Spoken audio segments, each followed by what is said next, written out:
Tonight, Sundrop Farms begins a hiring push with the chance for locals to snap up jobs and a dive into the deep with a bit of Hollywood magic. This is Southern Cross News with Tim Hatfield.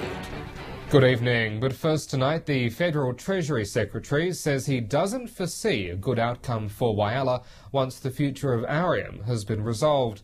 John Fraser's comments come during estimates hearing in Canberra, which have been slammed by locals, with one group challenging him to visit the city.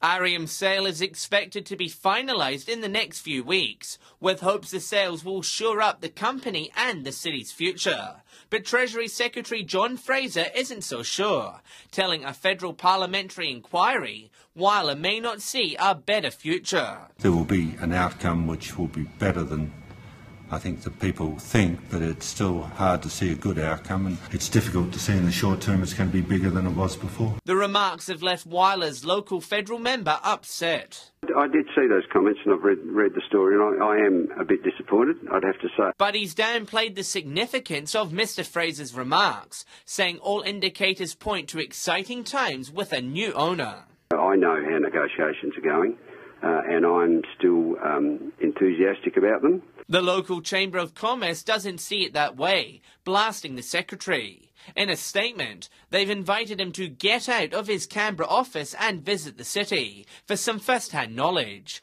Mayor Lynn Brewer says Mr Fraser's views aren't shared locally. It certainly doesn't reflect the local feeling here, the local feeling of Kordamentha, of Arrium. We think that there is a positive future there. State MP Eddie Hughes says he's concerned locals' confidence will take a hit. It sort of undermines the confidence that is slowly developing. So it was unnecessary. John Hunt, Southern Cross News.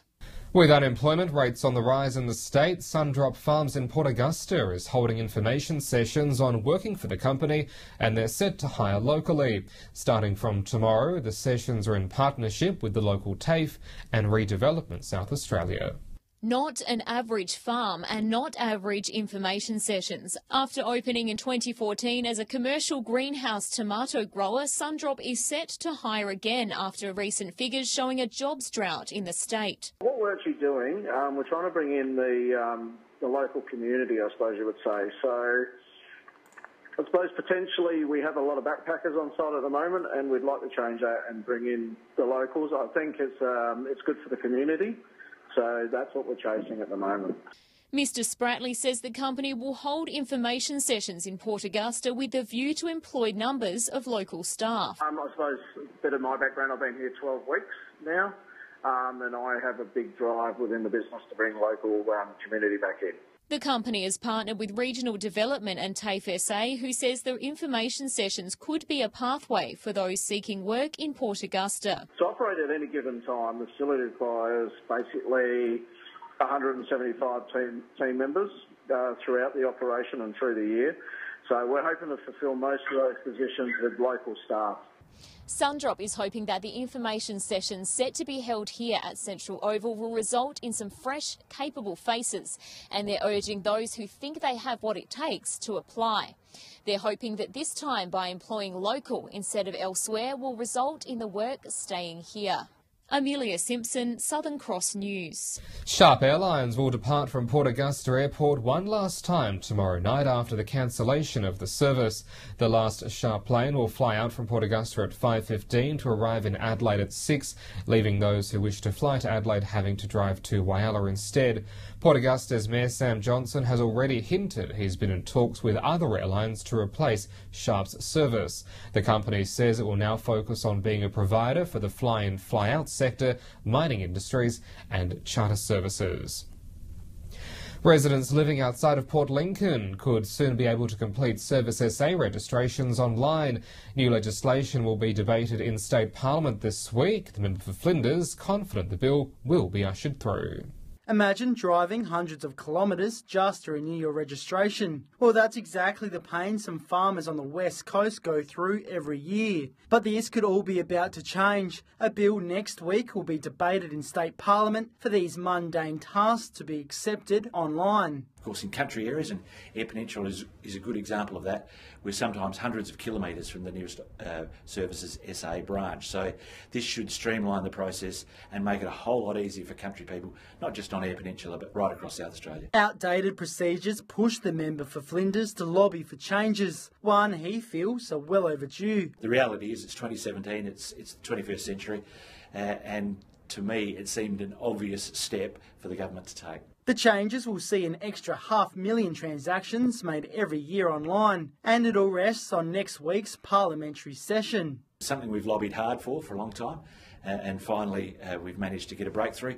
The legislation's being debated next week in the State Parliament, so certainly by the second half of this year the laws should be enacted. Mr Treloar confident other politicians will lend their support. It looks to me like it'll be welcomed legislation, something I'll be supporting and something I've been lobbying for a long time. Jason Kemp, Southern Cross News. Well, stay with us. Still to come in tonight's local news, a dive into the deep with a bit of Hollywood magic. Port Lincoln shark diving set to star in a new horror film.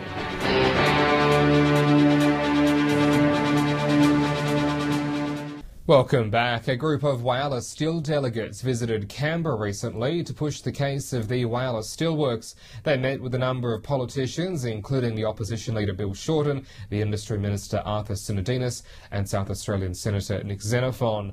A number of issues were discussed, including infrastructure spending, anti-dumping laws and future procurement policies. The future of the company is expected to be decided in the next few weeks, with Korea's POSCO Steel and Britain's Liberty House bidding for Arium's Australian operations. The Crystal Brook Main Street could be in for a massive makeover with new shop fronts at the centre of a rejuvenation project. The community group took the idea to council last week, hoping to get the ball rolling in the near future. Rob Steed is leading the Crystal Brook community, which hopes to shine a new light on their main street. So the long-term aspect is to improve the street as a whole, which I believe council has funding for in the next couple of years. The group wants to replace ageing verandas and brighten up the shop fronts. I think the community is right behind the project. As I say, they want Crystal Brook to move forward and the regeneration of the street, but maintaining that heritage link. Crystal Brook has a lot of history beneath the surface, and the group is keen to retain this. I think the community is right behind the project. As I say, they want Crystal Brook to move forward and the regeneration of the street, but maintaining that heritage link. At last week's council meeting, the group presented a report on how far the project has come so far. I've got to say the response from council was very positive. A motion of council was actually moved at the meeting to take this forward to a strategic workshop. Council was impressed with the proposal, but there's still a lot of work to be done before the project can go ahead. Basically what we're doing now is seeking further information, and I'm sure that will come back to council in the future to see if we can really beautify that area of Bowman Street. Kazai Sullivan, Southern Cross News. Whyalla's Men's Shed has received a grant to buy new equipment for tagging and testing their electrical appliances. The shed president says the new gear will save them hiring somebody every 6 months at a considerable cost. Whylla's Men's Shed is a busy place, with electrical gear a big part of the operation. Each piece of equipment needs to be tested every 6 months to ensure it's safe, a job that's time and money consuming for the group. About 200 power tools and machines, things with cords on them, costs us $200 to $300 each time. For a volunteer organisation that runs on the smell of an oily rag, it's an impost. The shed has secured a $1,700 grant from the federal government to bring the tagging and testing in-house. The grant will cover the cost of buying their own testing machine, with 3 members recently undertaking training to operate it. You plug the various cords into it and press a few buttons, and the machine essentially tells you whether everything's okay electrically. Member for Grey Roan Ramsey says he's delighted the shed has received the funding. A farmer by trade, Mr Ramsey says he knows the value of tools for the jobs and the need to ensure they're fit for use. It saves time, it makes money, makes more efficiency, and so is the case with the tagger. So this is just a good investment. John Hunt, Southern Cross News. Well, Port Lincoln's star tourism attraction has made it onto the big screen. Hollywood has signed on to distribute the horror movie Cage Dive, filmed on the Eyre Peninsula with Calypso Star Charters. The movie follows a group of American tourists who go on a cage diving tour in Port Lincoln. And you can probably guess that only for the boat to capsize, leaving them stranded in shark-infested waters. The film has received international attention, with distribution heavyweights Lionsgate and Grindstone set to release the film later this year. Calypso Star Charters are looking forward to the release, but they are reminding tourists that it is all only CGI.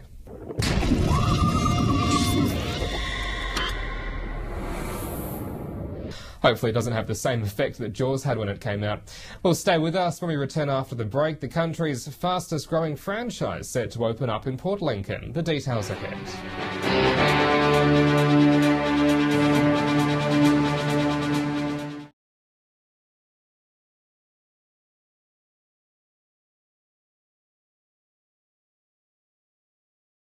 Welcome back. Yorke Peninsula Police are reporting a spike in break-ins over the past 2 weeks.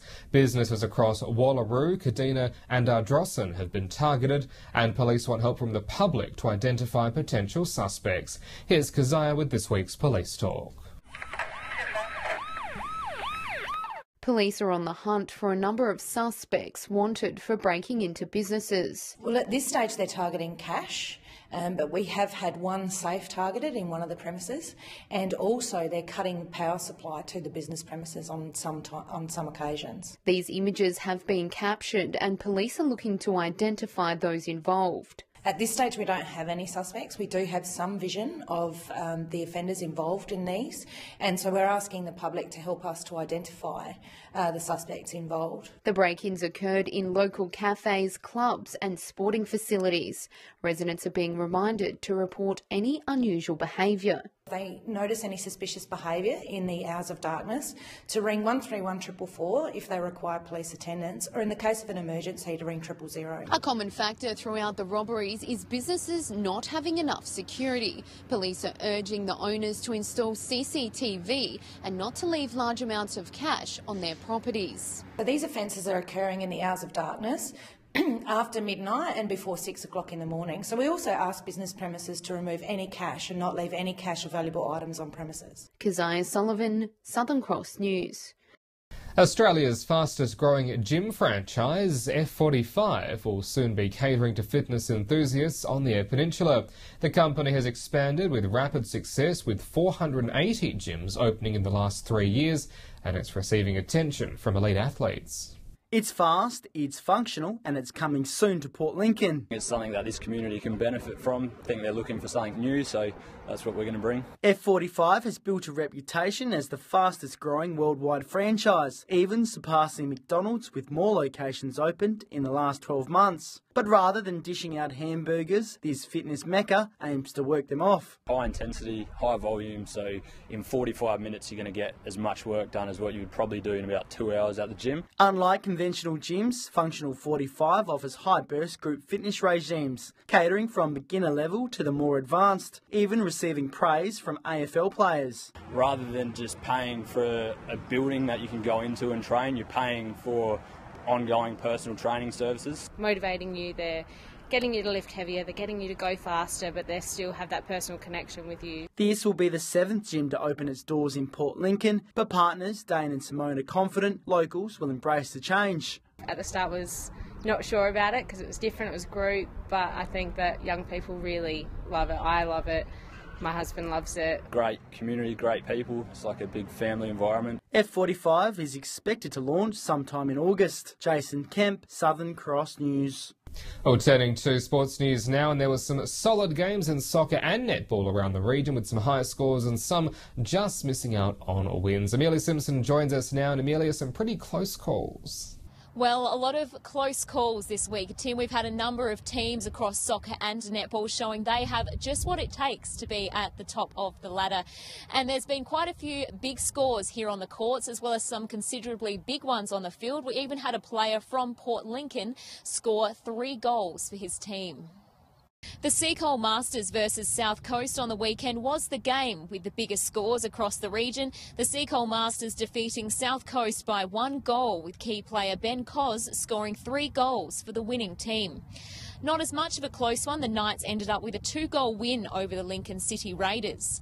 To the Steel City, the Lions just couldn't hold up against Steel, who won 4-1, and Westlands United gave the Wanderers a thrashing, defeating them 3-0. And in Perry, Savoy couldn't use their home game advantage, losing to West Beach by 1 goal. Over in the Silver City, West defeated Alma, and the Celtics were neck and neck in a draw with St Joe's. To netball now, a solid weekend in Port Lincoln with 3 main games showing their strength. The Wayback Sport forward their best game and winning by 34 against a struggling St Mary. In a closer one, Souths United stayed on top of Imperials with a 6-goal win, while the Wanilla Rangers defeated Bostons. To Whyalla in the A-grade division, Kiwi couldn't hold up to the goal-shooting YCW, who defeated them by 17. Then the Warriors stayed on top of the league with an 11-goal win over True Blue. To Port Pirie now, Port defeated St Mark's by 9 goals and Solly just scraped through by the skin of their teeth, stealing the win from the Blue Wrens by a goal. And back here on the courts in Port Augusta, the Magpies couldn't take the ball away from the Railways, who beat them by 7 goals. And St Joseph's maintained their place at the top of the ladder, polishing with a 24-goal win over the Vikings.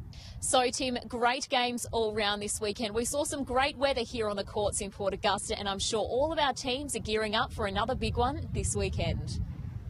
Good stuff. Thank you, Amelia. Well, stay with us after the break. A look at the local weather for the rest of the week.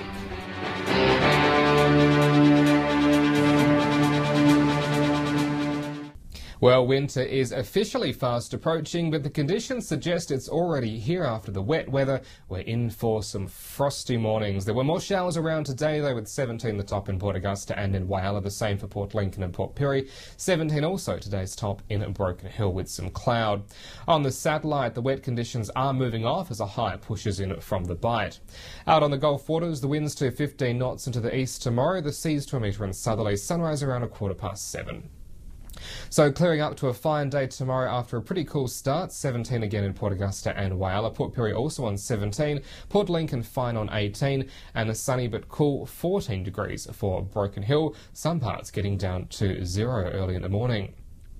Then looking at the rest of the week, we're in for more of that sunshine and mild conditions. 19 for Thursday and Friday in Port Lincoln, much the same after 18 on Thursday in Cleve, Woodness 19 and 20.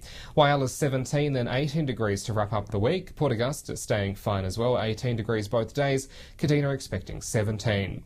Port Pirie expecting 17 on Thursday, then 18 degrees for Friday, 15 both days in Clare. Broken Hill also cool with 15 and then 16 degrees to polish off the week. And that is the local news for this evening. Good to be back, and thanks to Ali for sitting in while I've been away. Don't forget, as always, you can stay up to date with us on Facebook and on Twitter, and you can also catch past bulletins on our YouTube channel. We'll see you back here tomorrow night from 6:30. Until then, I'm Tim Hadfield from the team here at Southern Cross News. Have a good evening. Good night.